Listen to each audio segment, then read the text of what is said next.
spent years chasing status, desperate to be seen by the elite. At a luxurious gala, he introduced his own wife as just the help, believing it would bring him closer to success. What he didn't know was this. The woman he publicly humiliated was about to step onto the stage, and with one calm speech, shatter his entire world. This is not a story about revenge. It's a story about dignity, about ambition's cost, and about the moment truth speaks louder than applause. Ethan Cole had learned early that survival in America's corporate bloodstream had nothing to do with talent alone. Talent helped, sure, but image was oxygen. Without it, you suffocated quietly while louder, emptier men climbed past you, wearing better suits and wider smiles. At 34, Ethan sat at his glass desk on the 32nd floor of a Manhattan high-rise, staring at the email that had just landed in his inbox. The subject line pulsed like a living thing. Hail Capital Group, Annual Black Tie Gala. Invitation only for a long moment he didn't breathe. The office around him hummed with the low mechanical rhythm of ambition, keyboards clicking, phones vibrating, muted laughter drifting from conference rooms where people pretended confidence they hadn't earned yet. But none of that reached him. The email had tunneled straight through his chest. This was it. 3 years of swallowing jokes that cut too close. 3 years of nodding when senior associates took credit for work he'd done at midnight. 3 years of watching men with weaker resumes rise faster because they looked like they belonged. This invitation meant visibility. And in Ethan's world, visibility was power. He straightened his tie in the reflection of his darkened monitor and allowed himself a thin smile. Finally, he imagined the ballroom already, crystal chandeliers, polished marble, women in gowns worth more than his monthly rent, men whose last names were whispered like passwords. This gala wasn't just a party. It was a sorting room, the kind that decided who stayed invisible and who got pulled into the light. Ethan grabbed his phone and stood. "Naomi," he called as he walked toward the elevator. "Naomi." Their apartment sat in a quieter part of Brooklyn, modest but clean, with sunlight that filtered gently through sheer curtains. It smelled like cumin and roasted garlic when Ethan walked in, the comforting scent of something intentional. Naomi stood at the stove, stirring slowly, her posture relaxed, her movements precise. Soft jazz played from a speaker on the counter. She turned when she heard his footsteps. "You're home early," she said, smiling faintly. Ethan barely noticed the smile. He was already pulling his laptop from his bag, energy buzzing under his skin. "Look at this," he said, flipping the screen toward her like he was revealing a winning lottery ticket. "Hail Capital, the gala. They invited me." Naomi leaned closer, wiping her hands on a towel. Her eyes scanned the email, and then she looked back at him. "That's huge," she said honestly. "It means they're paying attention." Ethan nodded, but his expression tightened, correcting her without words. "It means I'm finally being seen," he said, "by the people who matter." Naomi studied him for a moment longer than he liked. Then she smiled again. "I'm proud of you." The words landed softly, but they didn't satisfy him. Pride wasn't what he needed tonight. He needed confirmation that this moment meant transformation. "It's a couples event," he added quickly. "Everyone brings their spouses." Naomi blinked. "Oh, so I'll come with you." "Yes," Ethan said, already nodding. Then after a pause that felt almost accidental, he added, "But nothing flashy." Naomi tilted her head. "Flashy?" "You know," he said, waving a hand vaguely. "Corporate people. Subtle. Understated. I don't want anyone thinking I'm trying too hard." Her fingers tightened slightly around the towel. "I understand," she said carefully. "I'll keep it simple." Ethan exhaled, relieved. He moved past her, poured himself a glass of water, drank half of it in one swallow. Then he hesitated. "And Naomi," he added, turning back, "when we get there, just follow my lead." She frowned. "What do you mean?" He leaned against the counter, suddenly impatient. "Some of these people are particular, old money, judgmental. It's just one night, but impressions matter." Her chest tightened. "Impressions of what?" Ethan avoided her eyes. "I might introduce you differently," he said. "At first." The room felt quieter. "Differently how?" Naomi asked. He sighed like she was making something small into a problem. I might say you help manage things at home, that you're supportive. Naomi stared at him. You mean you'll say I'm your housekeeper? Ethan's jaw hardened. Don't dramatize it. It's business etiquette. These people don't respect simplicity. There it was. Naomi felt the words sink into her ribs. She kept her voice calm even. And you don't think they'd respect your wife? Ethan scoffed lightly. You don't understand how these circles work. Just one night. Once I'm promoted, none of this will matter. She searched his face for hesitation, for shame, for anything that suggested he knew how cruel this sounded. She found none. The jazz hummed on, oblivious. Okay, she said finally. Ethan smiled instantly, relief washing over him. That's my girl.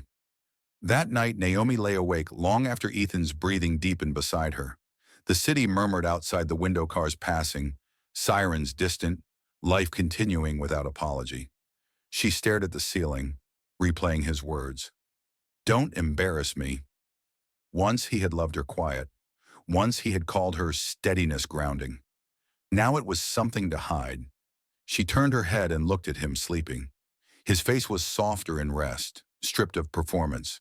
She remembered when he used to ask her real questions, when he had listened without checking his phone. She whispered into the dark, not loud enough to wake him. One day, you'll see me. But Ethan was already dreaming of chandeliers. The week before, the gala unfolded like a rehearsal Ethan took far too seriously. He bought a new tuxedo, had it tailored twice, practiced his handshake in the mirror, memorized facts about hedge fund managers he might meet. He stayed up late reading about Richard Hale, the founder of Hale Capital Group, a man spoken of like a myth. Naomi watched quietly. When she asked about her dress, Ethan barely glanced up from adjusting his cufflinks. That beige one from church, he said. The long one. Clean. Safe. She nodded and said nothing. The night of the gala arrived wrapped in false calm. Manhattan glittered under a clear sky, lights reflecting off wet pavement from an earlier rain. Naomi stood by the door in a cream-colored dress, elegant but restrained. Her hair was pinned neatly, gold earrings catching the light. Ethan looked her over. Not bad, he said. They rode in silence. At the venue, flashes exploded like lightning. The building rose white and imposing, carved stone and glass announcing wealth without explanation. Valets opened doors. Laughter spilled onto the steps. Ethan adjusted his tie. Remember, he whispered, stay close. Smile. Don't talk too much. Naomi nodded. Inside, the ballroom shimmered gold accents, white linens, a live band murmuring jazz.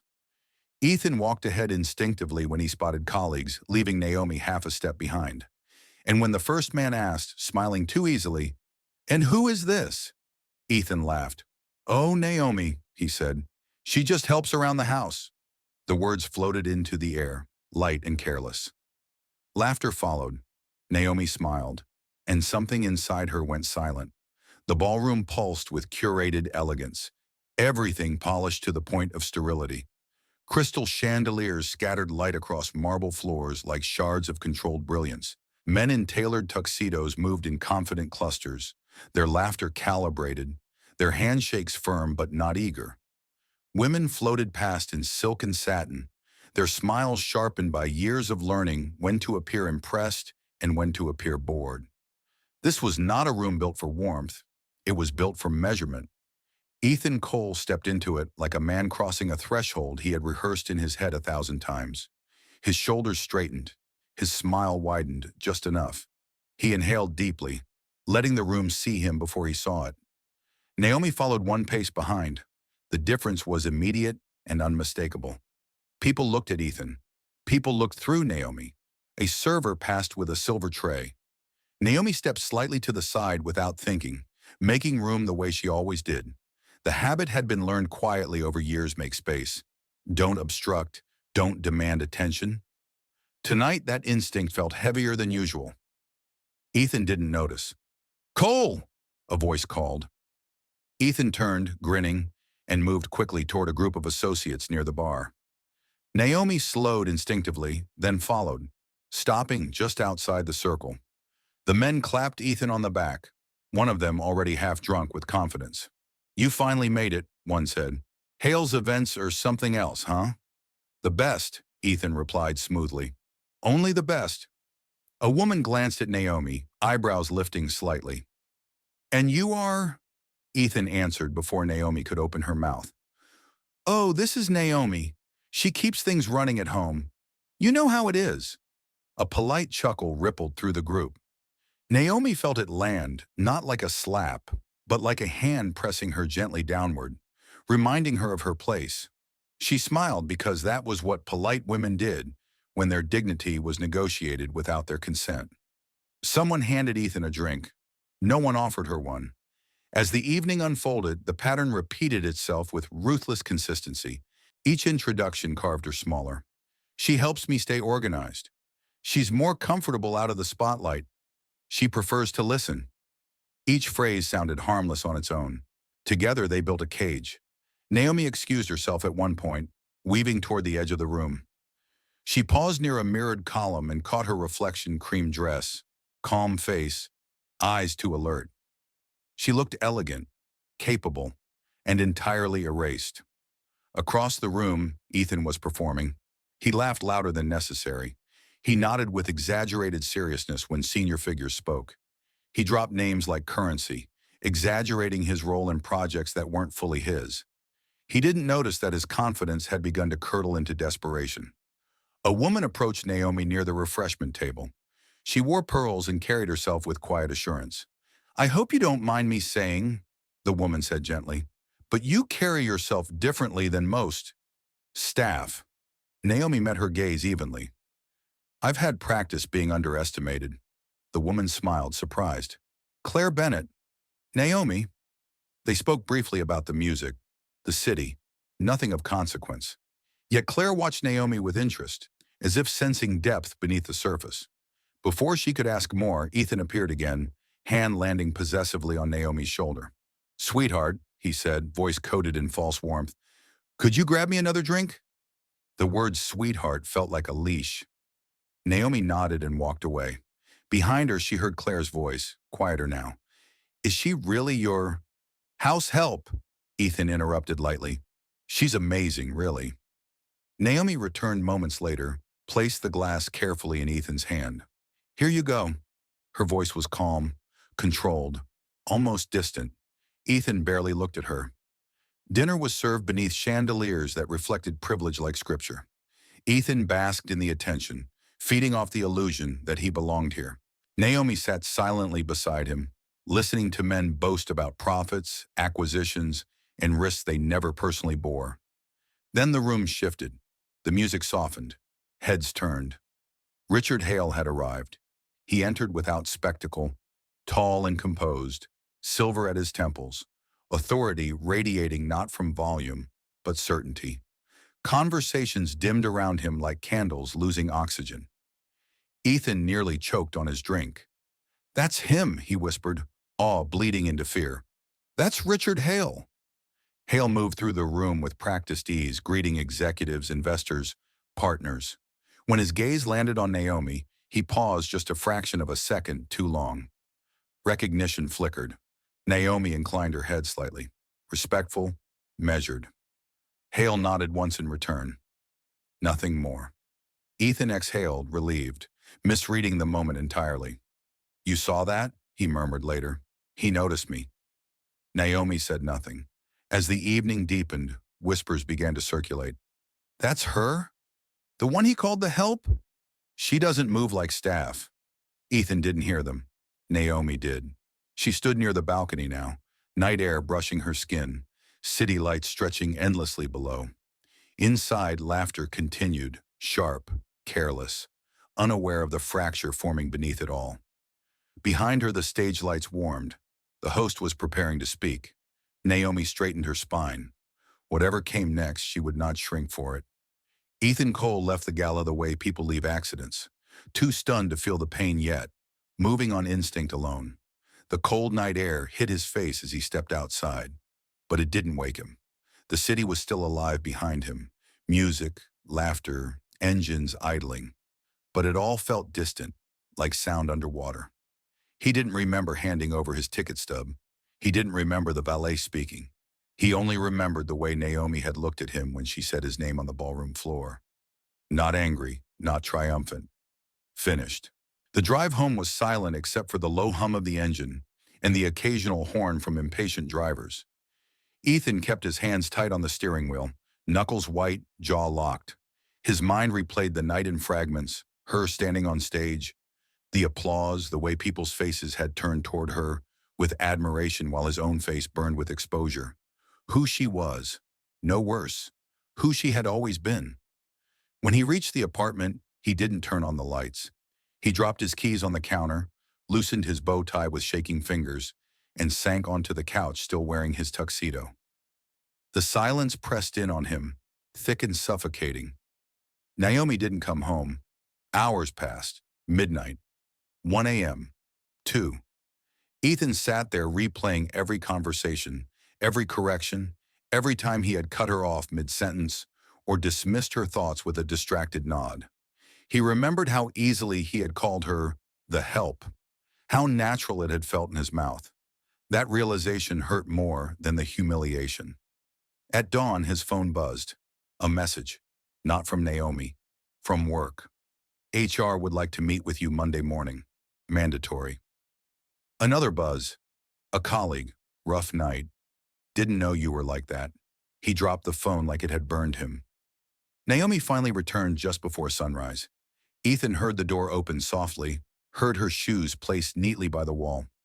He stood too quickly. Naomi! She raised a hand. Not now, she said. Her voice wasn't sharp. It was controlled, exhausted.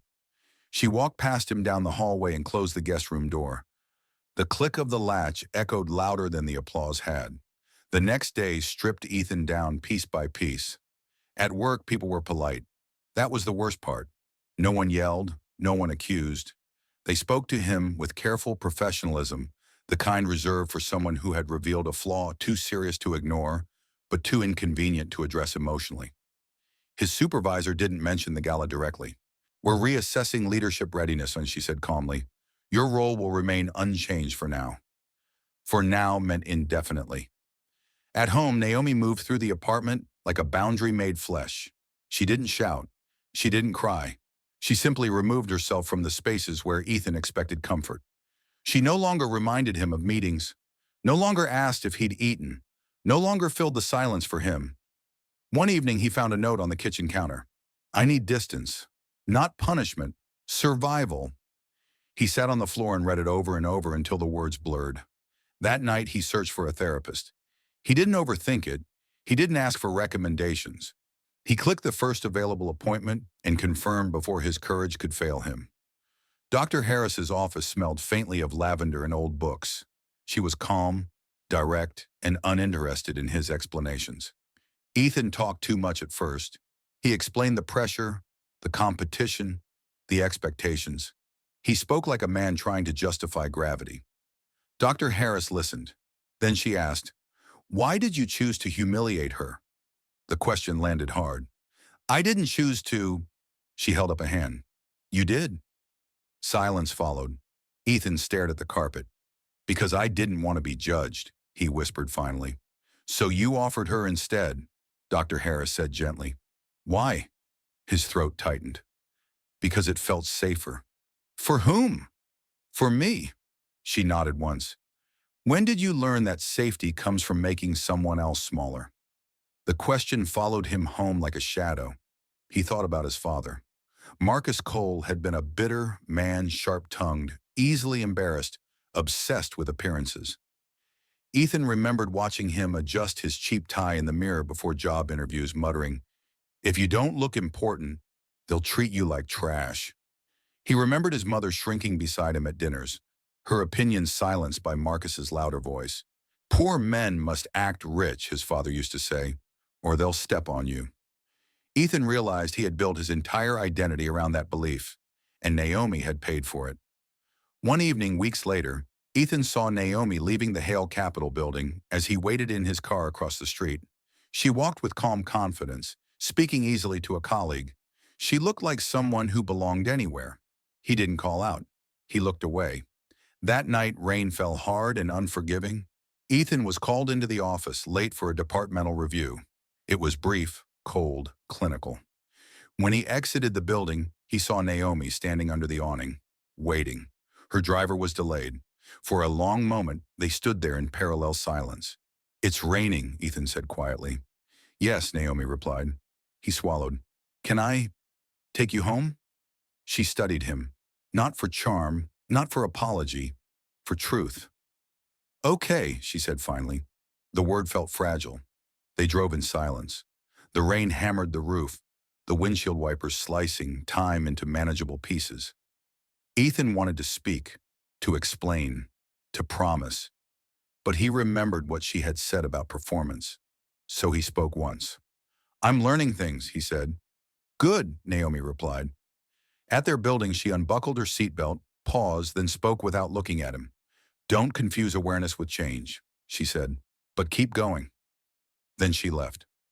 Ethan stayed in the car long after she disappeared inside, head bowed, breathing uneven. For the first time, he wasn't trying to win her back. He was trying to understand himself, and that was far more terrifying. Change did not arrive in Ethan Cole's life the way he had once imagined success would. There was no applause, no announcement, no moment where the room turned and finally saw him. Change arrived as discomfort. It came in the mornings when he woke up and reached instinctively for Naomi, only to remember she slept in the guest room. The door closed not in anger, but in protection. It came in the silence at breakfast, where conversation used to live and now only the clink of a spoon against a mug remained. It came in the absence of being needed. That absence hurt more than rejection. At work, Ethan was no longer invisible, but not in the way he had once craved. He was observed, carefully, quietly. His name stopped appearing in conversations about advancement. Projects were reassigned without explanation. Nobody insulted him. Nobody defended him either. For the first time, his reputation was no longer something he could manage with charm. He kept therapy. He didn't skip sessions when they became uncomfortable. He didn't argue when Dr. Harris challenged him. He sat with the realization that his need to feel important had been built on fear. Fear of being ordinary. Fear of being overlooked. Fear of being what his father had been. A man who believed dignity had to be stolen. At Dr. Harris's suggestion, Ethan began volunteering once a week. Not at a prestigious nonprofit. Not somewhere that would look good on paper. A shelter. The first day, a woman at the front desk handed him gloves and pointed toward a hallway. "Bathrooms on," she said. "If you're too important, tell me now." Ethan felt his face burn. "I'll do it," he said. He scrubbed floors, cleaned sinks, took out trash. Nobody thanked him. Nobody asked his name. The work was quiet, repetitive, humbling, and strangely honest. At home, Naomi noticed the changes without acknowledging them. She didn't reward effort. She didn't offer reassurance. She moved through the apartment with steady composure, reclaiming space that had once been shaped around Ethan's needs. She took calls in the living room now, spoke with calm authority. Her schedule shifted. Her wardrobe changed, not dramatically, but intentionally. She was not trying to impress anyone. She was becoming herself again. One evening, Naomi placed a folder on the table. "Richard wants me to lead a mentorship program," she said. "Young women entering the industry." Ethan nodded slowly. "That makes sense." She studied him. "You don't sound threatened." "I am," he admitted quietly, "but I'm trying not to turn it into something ugly." Something softened in her expression. Not forgiveness, not trust, but recognition. "That's growth," she said. Ethan didn't rush to respond. He didn't cling to the word like proof of redemption. He let it exist without demanding more. Weeks passed, then months. They existed side by side in careful balance. Sometimes they spoke about logistics, sometimes about books Naomi was reading again, sometimes about nothing at all. One afternoon, Ethan learned Naomi was speaking at a professional event on ethics and investment practices. His first instinct was to attend visibly, to be seen supporting her. Then he remembered, support is not a spotlight. He went quietly, sat in the back, hands folded. Naomi stood on stage, composed and unwavering, speaking about dignity, transparency, and the harm caused when power is used without empathy. Ethan felt every word press against the man he used to be. When the event ended, people gathered around her. Ethan didn't approach. Instead, he left a note with the front desk. "I'm learning not to win you back, but to become someone worthy of loving." He went home before she arrived. That night, Naomi held the note for a long time before placing it carefully inside a book. She didn't say anything. But later, when Ethan looked up from the couch, he saw her watching him, not coldly, not warmly, just thoughtfully. And for the first time, she smiled. It was small, quiet, real. Months later, Hale Capital hosted another gala.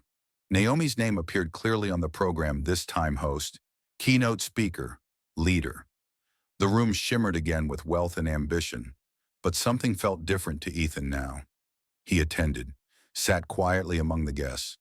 When Naomi took the stage, the room leaned toward her like gravity. She spoke with the same calm authority, the same measured strength. She didn't mention him. She didn't need to. Ethan watched without envy. When the applause rose, he clapped not loudly, not to be seen, but sincerely. He felt no panic about being invisible, because now he understood. Respect was not something you demanded from a room. It was something you practiced in private, especially with the person closest to you. And dignity, he finally learned, was quiet. If this story moved you, hit the like button and tell us in the comments where you're watching from. Subscribe to the channel for more powerful stories about dignity, choices, and the real cost of success.